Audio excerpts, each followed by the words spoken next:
마태복음 26장 51절에서 56절 말씀입니다.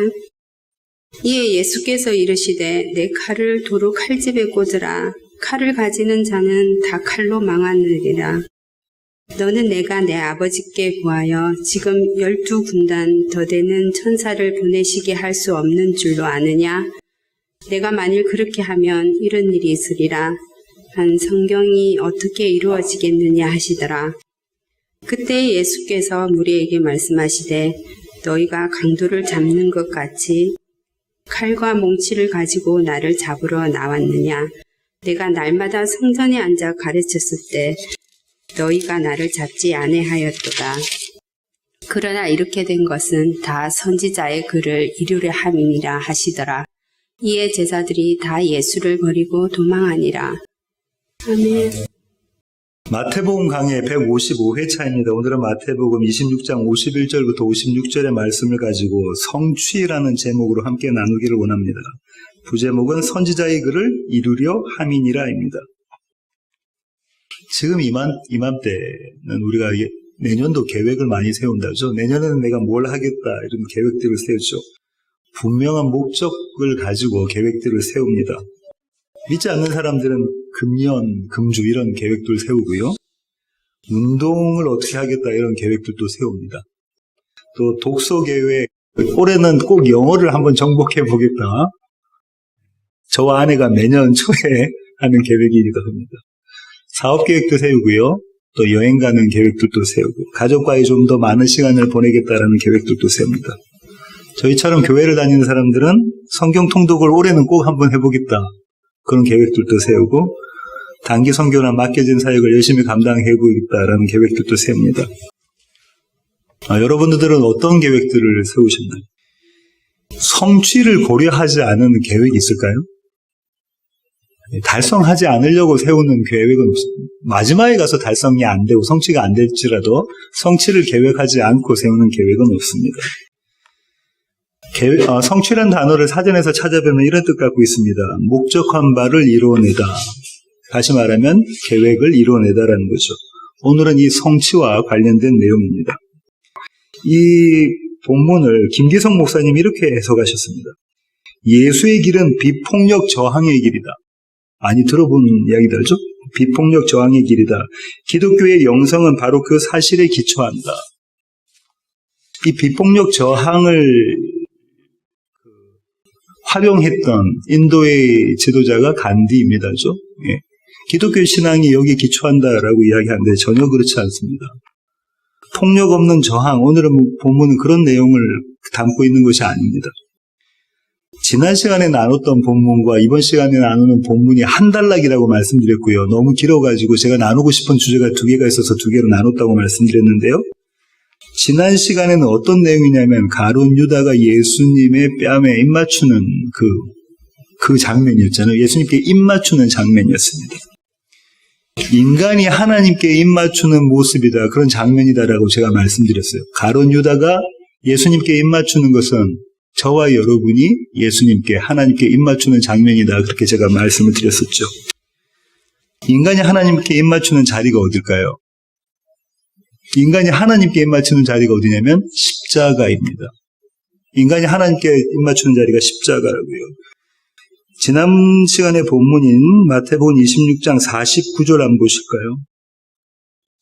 곧 예수께 나와 랍비여 안녕하시옵니까? 다른 제자들은 전부 다 뭐라고 불렀죠? 예수님을? 주여, 주님이라고 부르는데 이 가룟 유다만 랍비 선생이라고 부르고 있습니다. 랍비여 안녕하시옵니까? 샬롬 하십니까? 하고 입을 맞추니 평강의 왕 샬롬의 왕에게 입을 맞추는 장면이다. 그죠? 이렇게 입 맞추고 난 다음에 입 맞추는 게 무엇의 분노라고요?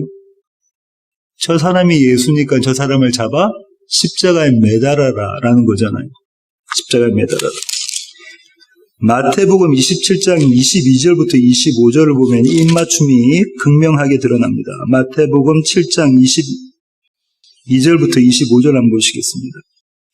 빌라도가 이르되 그러면 그리스도라 하는 예수를 내가 어떻게 하랴? 그들이 다 이르되 십자가에 못 박혀야 하겠나이다. 빌라도가 이르되 어찌미냐 무슨 악한 일을 하였느냐? 그들이 더욱 소리질러 이르되 십자가에 못 박혀야 하겠나이다 하는지라. 빌라도가 아무 성과도 없이 도리어 밀란이 나려는 것을 보고 물을 가져다가 무리 앞에서 손을 씻으며 이르되 이 사람의 피에 대하여 나는 무죄하니 너희가 당하라. 백성이 다 대답하여 이르되 그 피를 우리와 우리 자손에게 돌릴지어다 하거늘. 이 모습이 가룟 유다가 예수님께 입맞추는 장면의 모습이라고요. 이스라엘이 예수님께 입맞추는 장면의 모습입니다. 예수님을 증오하고 예수님을 배신하는, 하나님을 원수 삼는 장면이라는 거죠. 이때 빌라도가 이스라엘 사람들에게 물어봅니다. 뭐라고요? 이 죄값 너희가 받아야 돼. 나는 이 행동에 죄값이 없다라고 이야기하니까 이스라엘 사람들이 모두 다 이구동성으로 입을 열어서 뭐라고 대답하죠? 그 죄를 우리와 우리 자손에게 돌릴지도. 무슨 말입니까? 내가 하는 것이 죄다 아니면 의다. 의다. 내가 하고 있는 일이 의다라는 거예요. 나는 죄인 아니야. 난 지금 바른 일을 하고 있다라고 이야기하고 있는 겁니다. 이것이 인간이 예수 그리스도께 드려지는, 하나님께 드려지는 입맞춤입니다. 이 일이 십자가상에서 일어났죠. 제가 가룟 유다 입맞춤을 이야기하면서 또 한 가지 더 설명드렸는데요. 이건 동시에 하나님이 인간에게 입맞추시는 것이다. 그렇게 말씀을 드렸습니다. 하나님이 인간에게 입맞추는 것, 그 자리도 또 역시 십자가입니다. 출애굽기 25장 21절부터 22절 보시겠습니다. 찾으셨으면 제가 한번 읽어보겠습니다. 속죄소를 궤 위에 얹고 내가 내게 줄 증거판을 궤 속에 넣어라. 거기서 내가 너와 만나고 속죄소 위 곧 증거궤 위에 있는 두 그룹 사이에서 내가 이스라엘 자손을 위하여 내게 명령할 모든 일을 내게 이르리라. 지금 어디에서 이 주님이 우리와 만나 주신다고 하시죠? 지성소 안에 있는 언약궤, 법궤 안에 그 뚜껑 있는 속죄소, 시운자에서 만나신다고 하십니다. 그 자리에 무엇이 뿌려지나요? 어린 양의 피가 뿌려지는 그곳에서 내가 너와 만나겠다. 이것이 하나님의 입맞춤이십니다. 그곳에서 내가 너희들을 만나겠다. 그 법궤 안에 들어있는 게, 언약궤 안에 들어있는 게 뭐죠? 인간의 죄입니다. 그죠? 아론의 쌍난 지팡이, 만나 항아리, 두 번째 돌판, 언약판, 증거판. 전부 다 인간의 불순종, 하나님에 대한 배신, 하나님에 대한 증오를 이야기하고 있는데 그 죄로 말미암아 죽어 마땅한 자들 위에 어린 양의 피가 뿌려지는 그 자리에서 내가 너를 만날 것이다. 이 하나님께서 인간에게, 우리에게 베풀어 주신 입맞춤입니다. 이 자리가 십자가의 자리죠. 지난 시간에 말씀드렸던 누가복음 23장 34절 한 번만 더 보시겠습니다. 누가복음 23장 34절. 이에 예수께서 이르시되 아버지 저들을 사하여 주옵소서 자기들이 하는 것을 알지 못함이니이다. 주님이 지금 뭐라고 입맞춤해 주고 계시냐면요. 저와 여러분을 향해서 뭐라고 입맞춤해 주고 계시냐면 그들이 하는 짓을 알지 못하니까 주님 저들의 죄를 용서해 주십시오라고 중보해고 계시죠. 용서해 주시는 거예요. 언제요? 그들이 아직 주님 제가 죄인입니다라고 고백도 하기도 전에 이미 하나님께서 택하신 백성들을 하나님께서 용서해 주시는 장면이 예수 그리스도의 입맞춤으로 드러납니다. 놀라운 은혜 아닙니까? 대단한 사랑 아니십니까? 하나님의 사랑과 용서의 입맞춤과 우리 인간의 증오와 배신의 입맞춤이 동시에 일어난 자리, 그 자리가 십자가입니다. 그 십자가는 하나님의 공의는 심판이라는 겁니다. 사망, 죄를 지었으면 사망받아야 된다는 거예요. 사망되어져야 된다는 거죠. 그리고 사랑, 구원이 동시에 일어난 자리가 그 자리입니다. 여기까지가 지난 시간의 이야기고 이 지난 시간의 이 에피소드가 계속해서 이어지고 있는 게 오늘 본문인데요. 적어 놓으십시오. 오늘 찾지는 않겠는데요. 병행 본문은 마가복음 14장 46절부터 50절, 누가복음 22장 49절부터 53절, 요한복음 18장 8절부터 11절입니다. 사실 오늘 본문의 사건의 시작은 이렇습니다. 발단은 이렇습니다. 50절 다시 가보실까요? 마태복음 26장 50절 한번 보시겠습니다. 지난 시간의 본문의 마지막 구절인데요. 예수께서 이르시되 친구여 내가 무엇을 하려고 왔는지 행하라 하신대 이에 그들이 나와 예수께 손을 대어 잡는지라. 주님께서 지금 가룟 유다 보고 뭐라고 말씀하시냐면 네가 뭘 하러 왔든지 그것도 행해 이렇게 행하라라고 말씀하고 계십니다. 주님이 가룟 유다를 뭐라고 부르시죠? 친구요. 우리는 이것이 그냥 벗이요, 친구요 이렇게 생각한다고 했는데 지난 시간에 말씀드렸습니다. 그죠? 장재일 목사님, 유대 문화에 정통한 장재일 목사님의 견해에 의하면은 이 친구는 어떤 의미라고요? 율법을 지키는 자의 최고수가 친구라고요. 이스라엘 사람들이 이야기한다고 했죠. 유능한 아주 뛰어난 탁월한 스승 밑에서 율법을 배워서 그 율법을 하나도 어김없이 다 지켜내는 자들을 그들은 친구라고 부른다고 이야기했습니다. 친구라는 용어가 그렇게 사용된다고. 그렇다면 주님께서 지금 가룟 유다를 보고 친구여라고 부르시는 이것은 가룟 유다가 스스로는 뭐라고 생각했다는 거죠? 친구라고 생각했다는 겁니다. 나는 나의 의를 세울 만한, 내세울 만한, 행할 만한 그런 자격과 능력과 실력을 갖춘 자다라고 유다가 생각했다는 거예요. 지난 시간에 말씀드린 것처럼 가룟 유다 등 제자들 중에 제일 뛰어났나요? 예, 학식도 제일 뛰어났고요. 제일 뛰어났습니다. 아마도 신학자들은 열심당원 중에 한 명이 있을 것이다. 모든 사람들에게 존경받고 신뢰받는 자입니다. 그래서 뭘 차고 다니는 거죠? 그 무리의 돈주머니, 회계를 담당한 정도로 신용이 있었던 자입니다. 그런 자니까 자기의 그 의의를 내세우는 거죠. 주님 뭐라고 지금 말씀하시냐면 친구여 그 일을 해. 네가 생각했던 그 의의를 지금 행해. 그 의의가 뭔가요? 자기의 스승을 십자가로 내모는 것. 하나님을 십자가로 내모는 것. 그리스도와 메시아를 십자가로 내모는 것. 그게 그가 생각한 의의입니다. 그죠? 그걸 행해라. 이렇게 말씀하고 계십니다. 주님께서 이 행하라라고 말씀하신 것 안에 행간에 들어있는 이미지는 이런 겁니다. 하나님이 그 일을 계획하시고 만들어 가신다는 거예요. 네가 뭘 생각하고 있든지 그 일을 행해. 주님 그가 뭘 생각하고 있는지 아시죠? 이미 아셨다고 그 앞에 있는 에피소드들에서 이야기하고 계십니다. 그죠? 그걸 행해. 지금 하나님의 뜻, 하나님의 계획, 하나님의 작정과 약속이 점차적으로 이루어져가는, 성취되어져가는 모습이 보여집니다. 이것이 주님께서 이 가룟 유다에게 행해라라고 말씀하셨던 의미입니다. 그 말씀을 하시자마자 어떻게 하죠? 그 주위에 있던 사람들이 예수님을 붙잡습니다. 예수님을 체포하죠. 결박시키려고 합니다. 사건이 이렇게 전개됩니다. 51절 한번 보시겠습니다. 예수와 함께 있던 자 중에 하나가 손을 펴 칼을 빼서 대제사장의 종을 쳐 그 귀를 떨어뜨리니 한 제자가 나타납니다죠. 그 제자가 대제사장의 종을 쳐가지고 귀를 떨어뜨리죠. 요한복음에서는 이 대제사장의 종의 이름과 이 칼을 들었던 사람의 이름을 이야기하고 있는데요. 요한복음 18장 10절 가보실까요? 요한복음 18장 10절. 이에 시몬 베드로가 칼을 가졌는데 그것을 빼어 대제사장의 종을 쳐서 오른편 귀를 베어버리니 그 종의 이름은 말고라. 오른편 귀를 베어버리니 그 종의 이름은 말고라. 귀를 치려고 했을까요? 그랬을 수도 있지만 아마도 머리를 치려고 했을 수도 있고요. 그런데 그 말고가 피하면서 오른쪽 귀를 맞았을 수도 있죠. 이 오른쪽이라는 건 유대 사람들에게 대단한 의미를 갖고 있습니다. 뭐죠? 의의, 옳은 거, 바른 거. 왼손은요, 불의, 그런 거죠. 부정한 거, 이런 것들입니다. 근데 지금 오른쪽 귀 이걸 잘라고 그랬어요. 자른 사람은 누구죠? 베드로입니다. 잘린 사람은 말고입니다. 이 베드로의 행함과 대조되는 것이 예수님의 행하심인데요. 누가복음 22장 51절 보시겠습니다. 50절부터 제가 읽어보겠습니다. 그 중에 한 사람이 대제사장의 종을 쳐 오른쪽 귀를 떨어뜨린지라 예수께서 일러 이르시되 이것까지 참으라 하시고 그 귀를 만져 낫게 하시더라. 주님 어떻게 하셨죠?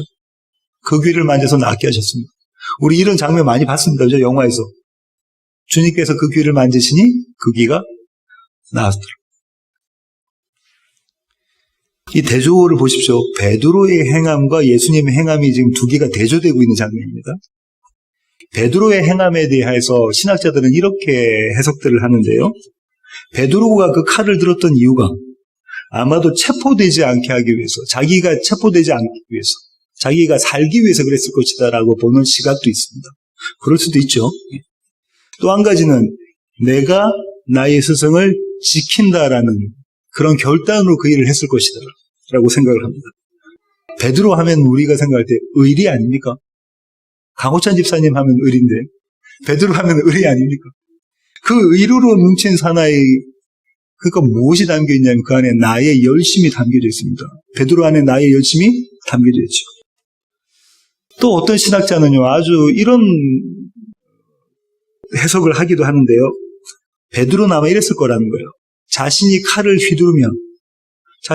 휘두르면 예수님께서 이제는 그때를 시점으로 삼아서 예수님의 능력을 발휘하셔서 그들을 모두 물리칠 것이다.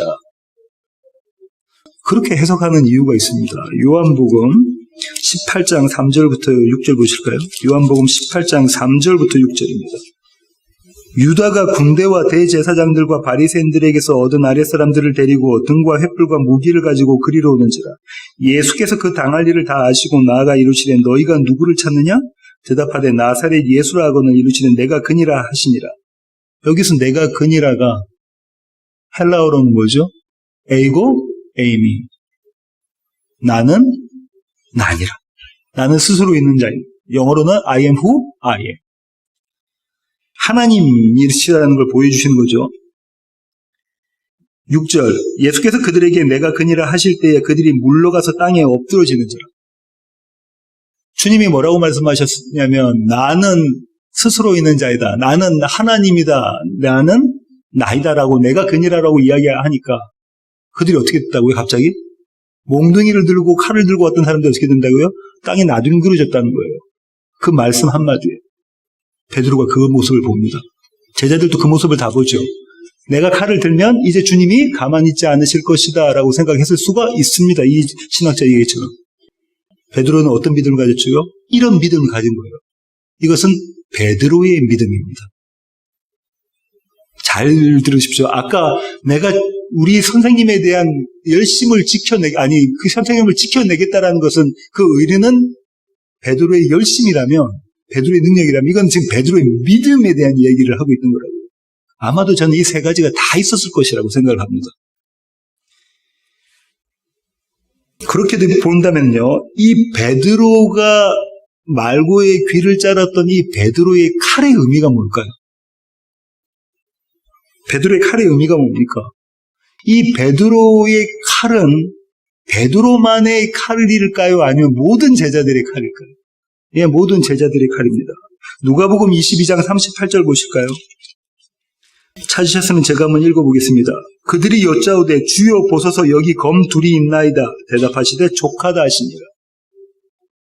한 군데 더 볼까요? 같은 누가복음 49절부터 50절. 그의 주위 사람들이 그 된 일을 보고 이제 유다가 예수님께 입을 맞췄습니다. 그리고 그들이 예수님을 붙잡으려고 하니까 그 된 일을 보고 여짜오되 주여 우리가 칼로 치리이까 하고 그 중에 한 사람 베드로죠. 대제사장의 종을 쳐 그 오른쪽 귀를 떨어뜨린지라. 어떻게 했다고요? 제자들이 이구동성으로 주여 이제 우리가 칼로 내려칠까요? 아마도 조금 전에 말씀드린 것처럼 그들의 열심과 그들의 믿음이 번복이 돼서 이 행동을 했을 거라고 생각을 합니다. 그렇다면 이 베드로가 들고 있었던 이 칼은 베드로의 의입니다. 그의 행함이죠. 반드시 내가 한 맹세를 내가 지켜내겠다라는 거예요. 나는 그럴 자격과 실력을 충분히 갖췄다라고 베드로가 지금 이야기하는 거고 모든 제자가 거기에 동의하고 있는 겁니다. 반드시 그가 지켜내겠다라는 약속. 마태복음 26장 33절입니다. 마태복음 26장 33절. 베드로가 대답하여 이르되 모두 주를 버릴지라도 나는 결코 버리지 않겠나이다. 뭐라고요? 모두 주를 버릴지라도 나는 결코 주님을 버리지 않겠습니다라는 그 약속, 그 맹세. 2절 넘어가셔서요. 35절. 베드로가 이르되 내가 주와 함께 죽을지언정 주를 부인하지 않겠나이다. 내가 주와 함께 죽을지언정 나는 결단코 주님을 부인하지 않겠습니다. 모두 주를 버릴지라도 내가 주와 함께 죽을지언정 나는 주를 부인하지 않겠습니다. 이렇게 베드로가 이야기하니까 그 다음에 뭐라고 돼 있죠? 모든 제자들이 그와 같이 이야기하더라. 전부 다. 그럼 베드로가 칼로 내리치는 이거 장면은 모든 제자들이 동시에 칼로 내리치는 장면이고 자기의 의, 자기의 믿음, 자기의 열심 그 안에 담겨져 있는 거죠. 자기의 실력이. 베드로는 진심으로 그렇게 맹세했던 걸 지켜낸 사람입니까? 예. 저와 여러분은 베드로를 탓하고 베드로를 나무라고 베드로를 욕할 자격이 없습니다. 왜요? 베드로는 그가 약속한 맹세를 지켜낸 자라니까요. 그 스승을 사모하는 그 사랑함으로 지켜낸 자입니다. 내 다짐을 내가 지켜내겠다는 의리 있었던 자입니다. 믿음도 있었나요? 예. 하나님이면 우리 주님이면 이 일도 다 하실 수 있어요. 베드로는 대단한 믿음을 경험했던 자입니다. 주님의 기적을. 그죠? 물고기와 떡 가지고 5,000명 먹이시고 4,000명 먹이신 두 번의 기적을 경험했던 자입니다. 다른 제자들은 걷지 못하는 물 위를 걸었던 자입니다. 물론 빠지긴 했습니다. 대단한 경험을 했습니다. 변화산에서 예수님이 대단한 모습으로 바뀌신 그 형상도 봤던 자입니다. 그 베드로는 믿음이 있는 자라니까요. 이 칼의 의미를 분명하게 주님이 뭐라고 말씀하시냐면요. 오늘 본문에 마태복음 26장 52절 한번 보실까요? 마태복음 26장 52절입니다. 이에 예수께서 이르시되 네 칼을 도로 칼집에 꽂으라. 칼을 가지는 자는 다 칼로 망하느니라.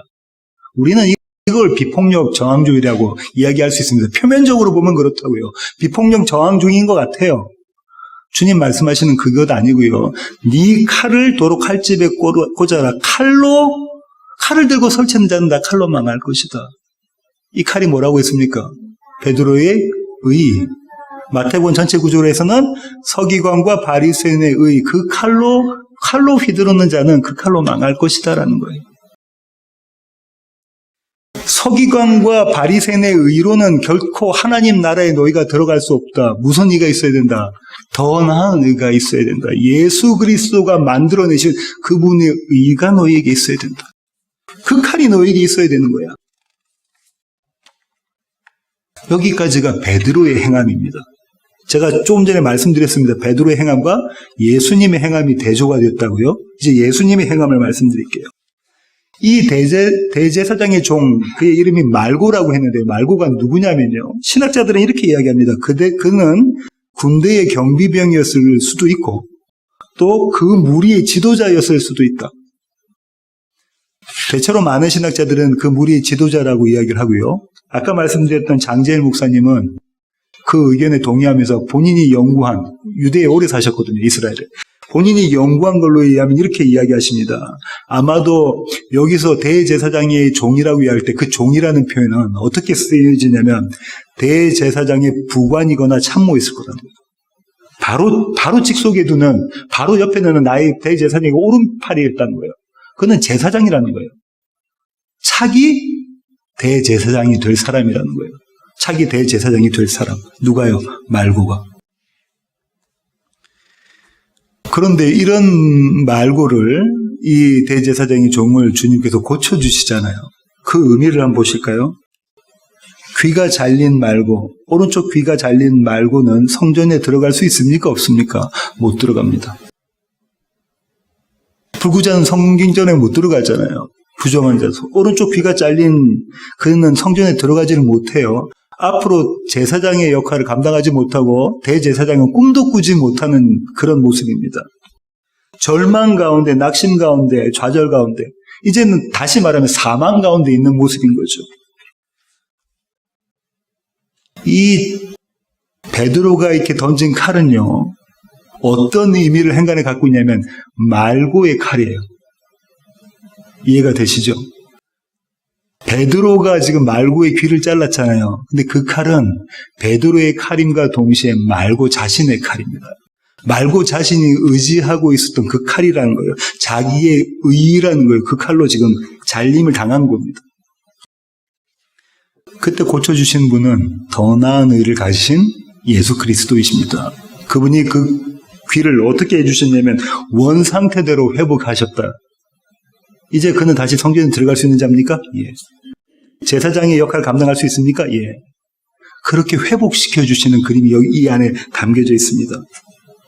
더 나은 의를 설명해 주시면서 주님의 십자가의 선 그림자입니다. 주님의 십자가를 이미지를 먼저 보여주고 있는 장면입니다. 이렇게 사건이 전개되고요. 이제 사건이 절정을 맞습니다. 크라이막스에 가는데요. 52절부터 56절 상반절을 한번 보시겠습니다. 마태복음 26장 52절부터 보시겠습니다. 이에 예수께서 이르시되 내 칼을 도로 칼집에 꽂으라. 칼을 가지는 자는 다 칼로 망하느니라. 이어지십니다. 너는 내가 내 아버지께 구하여 지금 12군단 더 되는 천사를 보내시게 할 수 없는 줄로 아느냐? 내가 만일 그렇게 하면 이런 일이 있으리라 한 성경이 어떻게 이루어지겠느냐 하시더라. 그때 예수께서 무리에게 말씀하시되 너희가 강도를 잡는 것과 같이 칼과 몽치를 가지고 나를 잡으러 나왔느냐? 내가 날마다 성전에 앉아 가르쳤을 때 너희가 나를 잡지 아니하였도다. 그러나 이렇게 된 것은 다 선지자들의 글을 이루려 함이니라 하시더라. 여기까지가 절정인데 좀 절정이 긴데요. 제가 보충 설명을 드리면 이렇습니다. 12군단이라는 단어가 나왔잖아요. 로마 시대의 한 군단은 6,000명입니다. 그럼 12군단이면 72,000명 정도 되는데요. 그랜트 오소본이라는 신학자는 이렇게 이야기합니다. 1세기 당시 예수님 당시에 로마 군대가 총 25군단이었다. 그럼 그 절반 정도 되는 겁니다. 이 12군단의 의미는 이런 거죠. 세상의 군대는 감당할 수 없는 하나님, 하늘나라의 군대라는 거예요. 천상의 군대. 그죠? 천군이라는 이야기입니다. 이 그림이 나왔습니다. 그죠? 열왕기하 6장으로 가시겠습니다. 6장 14절부터 17절. 열왕기하. 이 왕은 누구냐면요. 아람 왕인데요. 왕이 이에 말과 병거와 많은 군사를 보내며 그들이 밤에 가서 그 성읍을 에워쌌더라. 엘리사를 지금 죽이려고 하거든요. 하나님의 사람의 사환이 일찍이 일어나서 나가보니 군사와 말과 병거가 성읍을 에워쌌는지라. 그의 사환이 엘리사에게 말하되 내 주여 우리가 어찌하리까 하니 대답하되 두려워하지 말라. 우리와 함께한 자가 그들과 함께한 자보다 많으니라 하고 기도하여 이르되 여호와여 원하건대 그의 눈을 열어서 보게 하옵소서 하니 여호와께서 그 청년의 눈을 여심해 그가 보니 불말과 불병거가 산에 가득하여 엘리사를 둘렀더라. 역사적인 사실이죠. 지금 엘리사의 종은 그 모습을 못 보는데 엘리사는 보고 있습니다. 하나님께서 영의 눈을 띄우셔서. 아람 왕이 군대를 이끌고 왔는데 그 군대는 도대체 감당할 수 없을 만큼 천군 천사들이 와서 그를 지금 보호하고 있는 장면이죠. 주님 지금 이 얘기를 해주고 계시는 거란 말이죠. 이렇게 내가 지금 한 명령 한 명만 하면 하늘의 천군 천사가 12군단이 더 넘는 천군 천사가 와서 나를 보호할 수 있을 텐데 그걸 내가 모르니? 이렇게 지금 말씀해 주고 계시는 겁니다. 저는 이 말씀을 하시는 주님의 말씀을 가지고 어떤 생각이 들었냐면요. 이 장면은 주님이 맞으신 시험과 제자들이 맞은 그 시험을 대조하고 있습니다. 똑같은 시험이에요. 이 십자가를 맞이하느냐 아니면 이 십자가를 피해서 달아나느냐는 그 시험입니다. 제자들은 지금 뭘 원하고 있죠? 그 십자가는 피해서 달아나야 되는 십자가, 칼로 승리해야 되는 십자가인데 주님은 이 십자가는 내가 걸어가야 될 십자가라고 이야기하고 계시는 거예요. 나에게는 충분히 그들을 물리칠 권세와 능력이 있지만 나는 이 길을 가야 된다라고 지금 말씀하게 주고 계시는 겁니다. 이것이 주님께서 맞으신 시험이에요. 우리는 주님을 너무 주님이니까 시험 받지 않으신 것처럼 아니요. 주님은 전 평생을 처음부터 마지막까지 시험 받으신 분입니다. 히브리서 기자가 뭐라죠? 그래서 그분은 우리를 동정하지 못하시는 분이 아니라 이야기하죠. 왜? 시험 받으신 분이시기 때문에 그렇습니다. 그렇게 시험 받으시는 거예요. 마지막 자리 어디서 시험 받으시죠? 십자가에서. 네가 참 왕이면, 네가 참 메시아면, 네가 참 그리스도면 내려와 봐. 주님 내려오실 수 있지만 내려오시지 않으시는 분이신 거잖아요. 그 시험이 여기 있습니다. 제자들은 그 시험에서 넘어졌고 주님은 그 시험을 이기셨습니다. 주님은 그렇게 하나님의 뜻에 순종을 하시고요. 그 시험을 이기심으로 성경을 이루십니다. 하나님의 말씀, 하나님의 약속, 하나님의 계획과 작정을 성취하시죠. 그렇게 하나님의 말씀으로 스스로 성취하시는데요. 이스라엘에선 기름 부은 자가 세 사람이 있습니다. 세 종류의 사람들이 있습니다. 그렇죠? 그 중에 하나가 선지자, 예언자입니다. 선지자는 하나님의 말씀을 선포하는 자죠. 예수님은 선지자셨나요? 참 선지자셨나요? 완전하신 선지자셨나요? 왜요? 그분은 하나님의 말씀을 성취하셨기 때문에 그렇습니다. 하나님의 말씀을 이루신 분이기 때문에 그분은 완전하신 예언자, 완전하신 선지자이신 분이십니다. 어떤 방식으로 완전하게 완성을 하셨냐면요. 그분인 대제사장이신가요? 이스라엘에 기름받는 두 번째 부류가 대제사장이잖아요. 대제사장은 희생제물을 들고 와서 하나님께 죄를 용서받습니다. 자신의 죄와 이스라엘 전체의 죄를. 근데 이분은 본인이 스스로 몸소 희생제물이 되셨잖아요. 그런 대제사장이십니다. 참 대제사장. 히브리서 기자는 그 얘기를 하고 있죠. 그런데 이분은 왕으로 오신 분이신가요? 이스라엘에서는 세 번째 기름 붓는 자는 왕으로 세우심을 받는 자들인데 왕은 백성의 섬김을 받아야 되나요? 예, 그게 당연합니다. 그죠? 세상의 왕들은 다 그렇습니다. 하지만 이 왕은 백성을 섬기시는 분으로 오신 분입니다. 이 모습이 여기에서 드러나는 거죠. 그러고 난 다음에요. 이렇게 사건이 절정까지 클라이막스까지 올라가고 난 다음에 결말이 떨어지는데요. 그 가운데 56절 상반절 보실까요? 마태복음 26장 56절 하반절 보실까요? 이에 제자들이 다 예수를 버리고 도망하니라. 이에 제자들이 다 예수를 버리고 도망하니라. 거기에 접속사가 있는데 접속사가 뭐죠? 이에라는 단어입니다. 그죠? 이에. 뭔가 이유가 있다는 겁니다. 그죠? 그 이유 때문에 제자들이 모두 다 하나같이 주님을 버리고 달아나 버렸다. 그 이유가 뭐냐면 주님께서 지금 말씀하신 그거라는 거예요.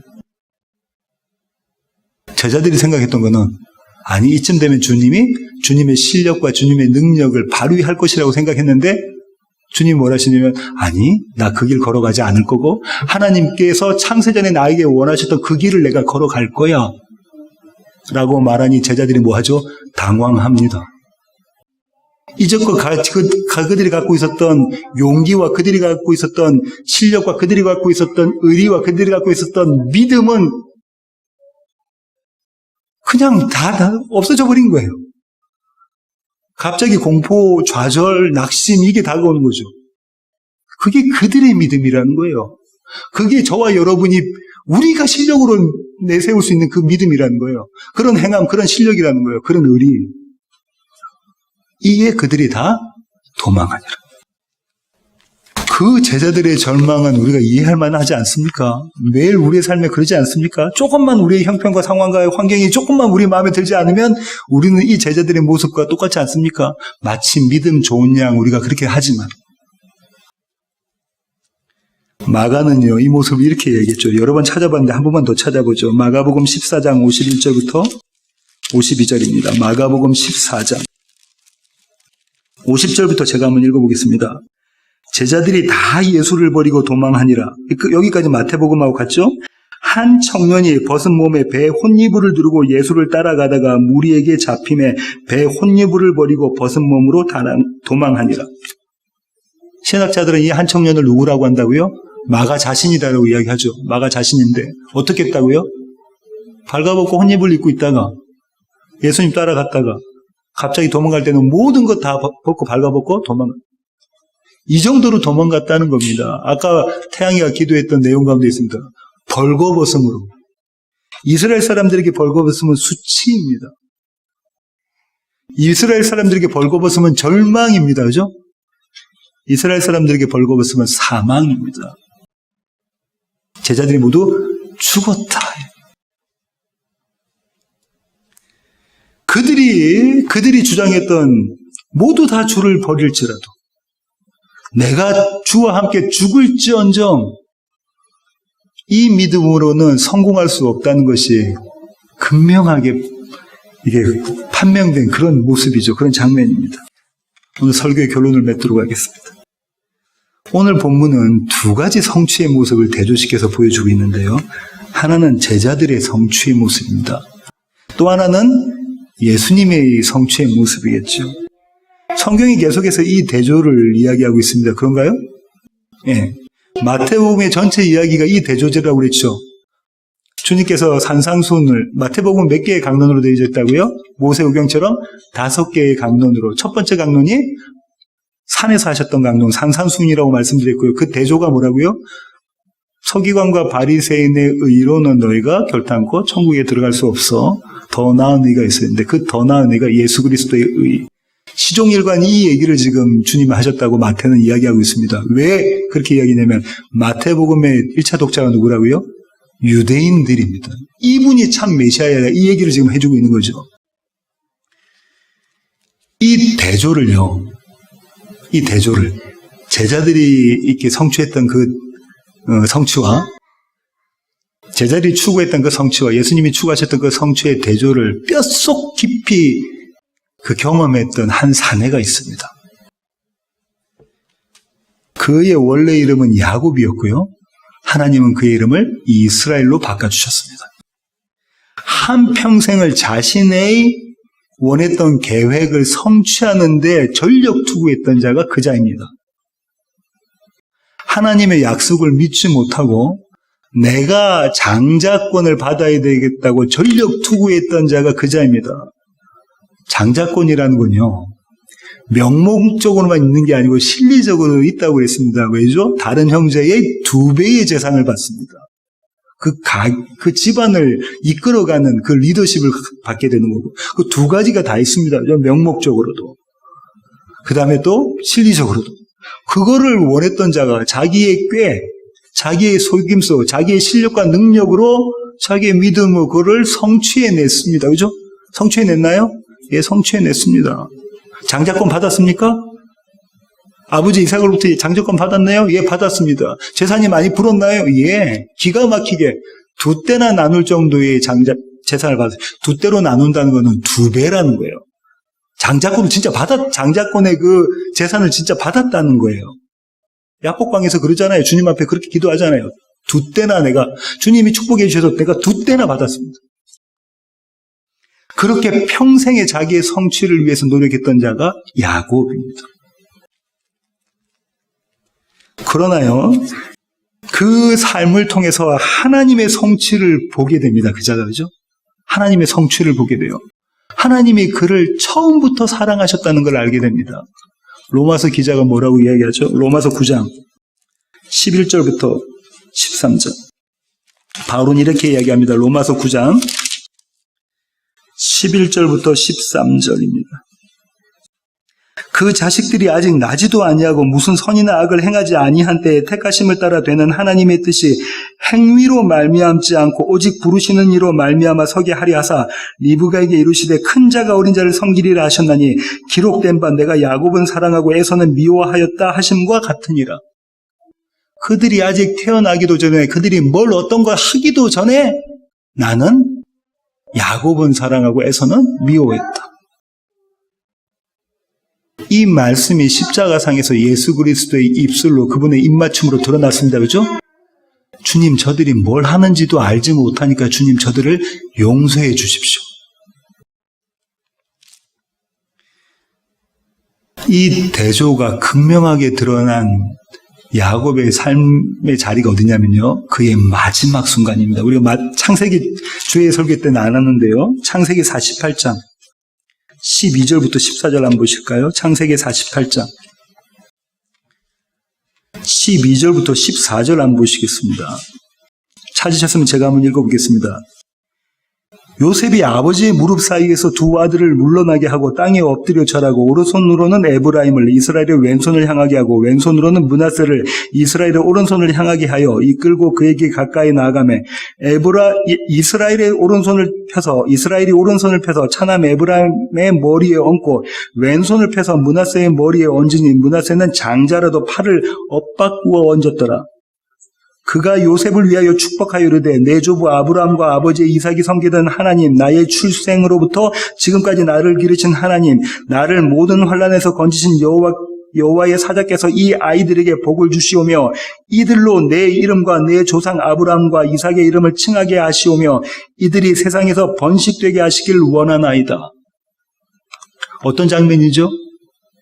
요셉이 애굽의 총리를 맡고 있었던 애굽의 2인자 요셉이 두 아들들 데리고 들어갑니다. 아버지가 이제 임종하시기 전에 그 두 아들에게 축복해 주실 거라고 믿고 두 아들을 데려가죠. 그래서 이스라엘의 야곱의 오른편에 장자를 앉히고요. 야곱의 왼쪽 편에 차자를 앉춥니다. 장자는 축복을 더 받아 장자권을 받아야 되니까요. 그런데 야곱이 어떻게 축복을 하냐면 손을 엇갈려서 축복을 하게 되죠.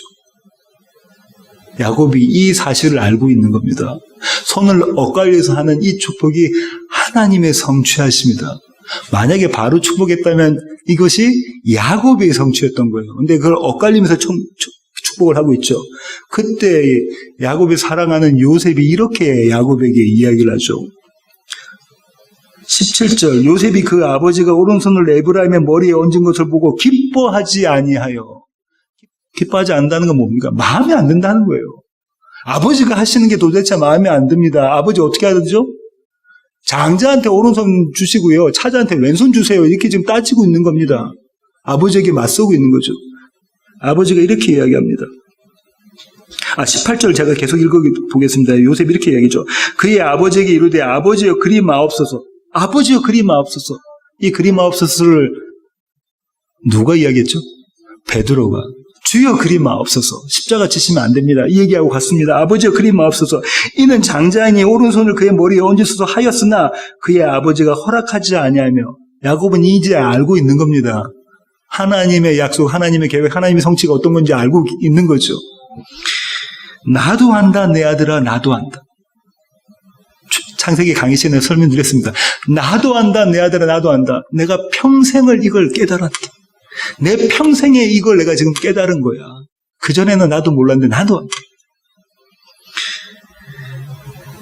19절 하반절 그의 아우가 그보다 큰 자가 되고 그의 자손이 여러 민족을 이루리라 하고 21절 이스라엘이 요셉에게 또 이르되 나는 죽으나 하나님이 너희와 함께 계시사 너희를 인도하여 너희 조상의 땅으로 돌아가게 하시려니와. 하나님이 이 일을 하신다는 거예요. 약속의 땅 가나안으로 반드시 너희를 들여보내실 것이다. 그의 삶의 마지막에 이 극명한 대조를 자신의 성취와 하나님의 성취를 경험합니다. 야곱이 이스라엘이. 그러면 이스라엘의 정체성, 이스라엘의 아이덴티티가 뭘까요? 아이덴티티가. 평생을요, 내가 아무것도 하지 않았을 그때부터 내가 야곱은 사랑하고 에서는 미워했다. 이걸 깨달아가서 알아가는 자들이 이스라엘입니다. 내가 어떤 선한 것을 내어놓기도 전에 다시 말하면 매일매일 매순간 악한 것만 죄만 쏟아낼 수밖에 없는 나지만 창세전부터 그런 우리에게 우리 교회에게 성도에게 거룩한 무리들에게 저와 여러분에게 나는 야곱은 사랑하고 에서는 미워했다. 그 사실을 깨달아 알아가는 것이 이스라엘입니다. 그것이 교회라고요. 놀라운 은혜 아닙니까? 그 은혜가 매일매일 저와 여러분에게 쏟아지고 있습니다. 오늘 본문의 버전으로는요, 이 글을 이렇게 이야기할 수 있을 것 같아요. 선지자의 글을, 다시 말하면 성경을 이루려 하시니라. 기가 막힌 은혜입니다. 저와 여러분의 삶은요, 하나님의 약속을 이루어 가시는 현장입니다. 저와 여러분의 오늘의 삶, 내일의 삶, 어제의 삶, 우리가 어떤 내세울 게 없지만 우리의 삶의 매 순간은 하나님의 계획이, 창세전에 세우셨던 하나님의 약속과 하나님의 작정이 성취되어져 가는 삶의 현장이랍니다. 놀라운 은혜 아닙니까? 주님은 그렇게 우리의 삶을 통해서 당신의 약속을 성취해 가십니다. 이 은혜로 살아가시는 세워지는 교회 모든 교회 가족 되기를 원합니다. 기도하시겠습니다. 주님 그렇습니다. 하나님 오늘은 우리 본문을 보고 하나님께서 만들어 가시는 약속의 성취와 우리가 계획하고 우리가 다짐하고 우리가 맹세했던 그런 것들의 성취 두 대조를 주님 저희들이 보았습니다. 우리는 우리의 원함으로, 우리의 실력으로, 또 우리가 할 수 있는 믿음을, 최선으로 우리의 믿음을 경주하면서 우리가 원하는 것을 성취해 간다고 주님 생각합니다. 하지만 하나님, 그 위에 이루어지시는 하나님의 일하심, 하나님의 약속의 성취하심을 우리가 몰랐습니다. 하지만 하나님, 이제는 말씀을 통해서 그 사실을 깨달아 압니다. 하나님, 이것이 은혜입니다. 날마다의 우리의 삶이 하나님이 약속을 이루어 가시고 약속을 성취해 가시는 것임을 우리가 깨달아 압니다. 하나님, 이 은혜로 날마다 매일매일 살아가는 우리 세워지는 교회 모든 지체들 되게 하여 주시옵소서.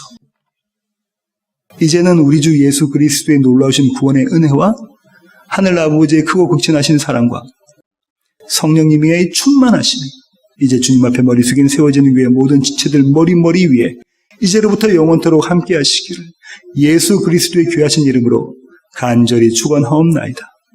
아멘.